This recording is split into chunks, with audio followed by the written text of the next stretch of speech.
আসসালামু আলাইকুম। রূপার রান্নাঘরে সবাইকে জানাই স্বাগত। আজকে আমি তৈরি করব মুর্শিদাবাদ জেলার দেয়ার অঞ্চলের, দেয়ার বা বাগড়িও বলে সেই অঞ্চলের একটা জনপ্রিয় খাবার হচ্ছে মোটা রুটি। সেটা আজকে আমি তৈরি করে দেখাবো। আমি এখানে নিয়েছি আটা, নিয়েছি 1 কাপ, আর 1 কাপ ভাতের চালের আটা। ভাতের চাল যে ভাত খান সেই ভাতের চালকে আমি গুঁড়ো করে নিয়েছি। এটা 5 মিশেল করে কলাই দেয়, অনেক কিছু জব দেয়। আমার কাছে অত কিছু নেই, আমার কাছে আছে শুধু গমের আটা আর ভাতের চালের গুঁড়ি। সেটা আমি সমপরিমাণ নিয়েছি, সেটা আমি মিশেল করে দিচ্ছি। দিয়ে দিচ্ছি স্বাদ মতো লবণ, আর জল দিয়ে ভালো করে আমি একটা ডো তৈরি করে নেব, যেমন রুটি খাই। আমার আটা মাখা হয়ে গেছে। এবার আমি 10 মিনিট মেখে রেস্টের জন্য রেখে দেবো। এরকম আটাটা এরকমভাবে মাখতে হবে, খুব নরম করলে চলবে না। যখন বুঝতে পারবেন যে আঙ্গুলটা ঢুকে যাচ্ছে তখন বুঝে নিতে হবে আটা মাখা হয়ে গেছে। এবার আমি একটা চাটনি তৈরি করে নেব। আমি শিলকে ধুয়ে পরিষ্কার করে নিয়েছি। লবণ দিচ্ছি পরিমাণ মতো, কাঁচা লঙ্কা, আর দিয়ে দিচ্ছি রসুন। কয়েকটা রসুনের কোয়াকে আমি পরিষ্কার করে ধুয়ে নিয়েছি। এই চাটনিটা অবশ্যই করতে হবে, তবে এই রুটিটা খেতে ভালো লাগে। আমি ভালো করে পিষে নেব।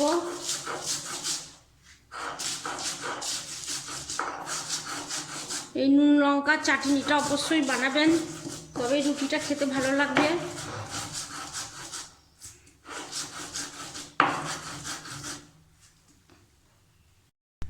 আমার নুন লঙ্কা চাটনি হয়ে গেছে।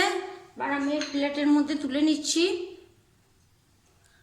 এই চাটনিটা খেতে দারুণ লাগে, এমনিও রুটি দিয়েও খেতে পারেন।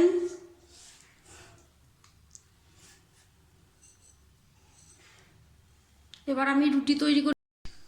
এবার আমি মোটা করে একটা লেচি কেটে নিয়েছি, 2টো করেছি। এ দেখুন 2টো করেছি। এই রুটিটা আমাদের নর্মাল রুটি 4টে হয়, সেটা একটাই রুটি হবে। এবার আটা দিয়ে এভাবে আমি খুব সহজে করে দেখাচ্ছি। এটা যে কেউ করতে পারবে। বেলে, এটা হাতে করে থেবলে করে, আমি পিঠেতে বেলে দেখাচ্ছি।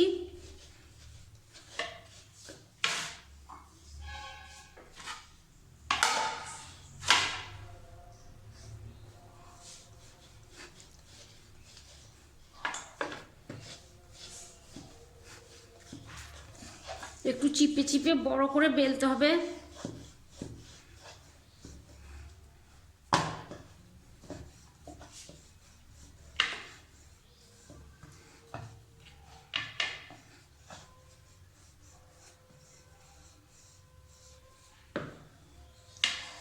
আমার রুটি বেলা হয়ে গেল।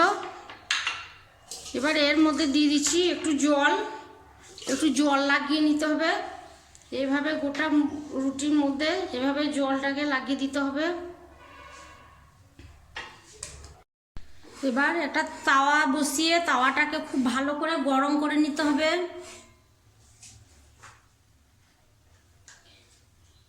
আমি রুটিটা এবার তাওয়ার মধ্যে এভাবে ফেলে দিচ্ছি, হাতে একটু চিপে চিপে এভাবে ফেলে দিতে হবে।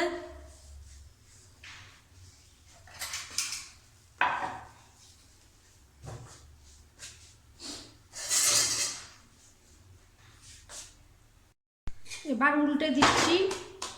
প্রথমে গ্যাসের ফ্লেমটাকে একটু হাইয়ে রাখতে হবে, তারপর মিডিয়ামে করে দিতে হবে।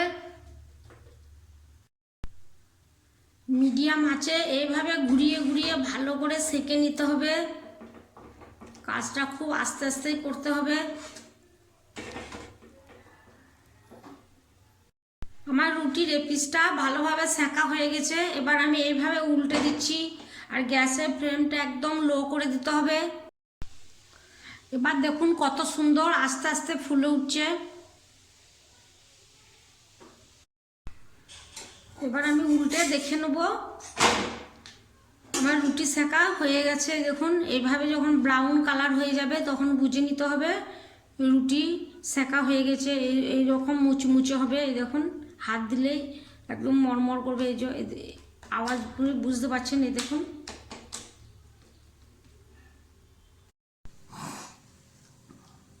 এই দেখুন এবার লেবু চিপছে, সর্ষের তেল, লঙ্কা আর পাতিলেবুর রস দিয়ে চাটনিটাকে তৈরি করে নিচ্ছে। এই দেখুন সর্ষের তেলটা অবশ্যই দিতে হবে, আর পাতিলেবুর রসটা দিলে একদম খাবার চাটনিটা জমে যাবে।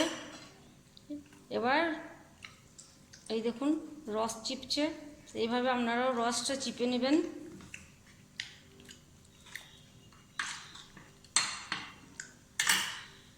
এবার রুটিটা যেমনভাবে খান এভাবে একটু একটু করে ভেঙে, এই দেখুন আমার কর্তা খাচ্ছে, মুর্শিদাবাদের লোক।